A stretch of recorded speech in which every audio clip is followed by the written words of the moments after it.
સુરતના ખાંડ બજાર વિસ્તારમાં ગંભીર દુર્ઘટના બની હતી, જેમાં 84 ડેરીની બાજુમાં આવેલા રતિ હાઉસ ખાતે વહેલી સવારે અંડરગ્રાઉન્ડ ઇટીપી પ્લાન્ટની ટેન્ક ચેમ્બરની સફાઈ કરવા ઉતરેલા 4 શ્રમિકો ઝેરી ગેસની અસરને કારણે બેભાન થતા તેઓને ફાયરે બહાર કાઢી સ્મીમેરમાં ખસેડ્યા હતા, જ્યાં તબીબોએ તેમને મૃત જાહેર કર્યા હતા. સુરતના ખાંડ બજાર ખાતે આવેલા રતિ હાઉસ રતિ જ્વેલર્સમાં ઇટીપી એટલે કે એમ્ફ્લુઅન્ટ ટ્રીટમેન્ટ પ્લાન્ટની સફાઈ માટે 4 સફાઈ કામદારો ઉતર્યા હતા. એમ્ફ્લુઅન્ટ ટ્રીટમેન્ટ પ્લાન્ટ એ ઔદ્યોગિક ગંદા પાણીને શુદ્ધ કરવાની એક સિસ્ટમ છે. તેનો મુખ્ય ઉદ્દેશ ઉદ્યોગમાંથી નીકળતા રસાયણો અને ઝેરી કચરાને દૂર કરી પાણીને પર્યાવરણમાં છોડવાલાયક અથવા ફરીથી વાપરવા યોગ્ય બનાવવાનો છે. તો આ ઘટના અંગે વિગત આપતા ભાવિનભાઈ જગદીશભાઈ કોશિયાએ જણાવ્યું કે આજે રવિવારે સવારે ફાયર કંટ્રોલ રૂમને એક કોલ મળ્યો હતો કે ખાંડ બજાર પાસે એક વ્યક્તિ ચેમ્બરમાં ફસાયેલ છે. કોલ મળતાની સાથે જ ફાયરની ટીમ ઘટના સ્થળે દોડી ગઈ હતી. જો કે ઘટના સ્થળે પહોંચ્યા બાદ ફાયરના જવાનોને ખબર પડી કે ત્યાં સ્થિતિ વધુ ગંભીર હતી. સ્લસ એટલે કે કાદવ કચરો ક્લિનિંગ માટે એક નહીં પરંતુ કુલ 4 વ્યક્તિઓ ટેન્ક ચેમ્બરમાં ઉતરી હતી અને કોઈક અજ્ઞાત ઝેરી ગેસની અસર થવાના કારણે 4 જણા ત્યાં જ બેભાન થઈને ફસાઈ ગયા હતા. ડેપ્યુટી ફાયર ઓફિસર પ્રકાશ ઈડાવે આ અંગે સત્તાવાર માહિતી આપતા જણાવ્યું કે અમને સવારે કંટ્રોલ રૂમ પર કોલ મળ્યો હતો કે રતિ જ્વેલર્સમાં ક્લિનિંગ કરતી વખતે એક માણસ બેભાન થયો છે.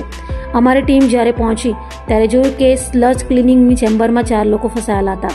ફાયરની ટીમે ભારે જહેમત બાદ 4 લોકોને તાત્કાલિક બહાર કાઢ્યા હતા અને સમય સૂચકતા વાપરીને હાજર 108 એમ્બ્યુલન્સ મારફતે તેઓને સારવાર માટે સ્મીમેર હોસ્પિટલમાં રવાના કરી દીધા હતા, જ્યાં તેઓને તબીબોએ મૃત જાહેર કર્યા હતા, જેને લઈ પોલીસે ગુનો નોંધી તપાસ હાથ ધરી છે.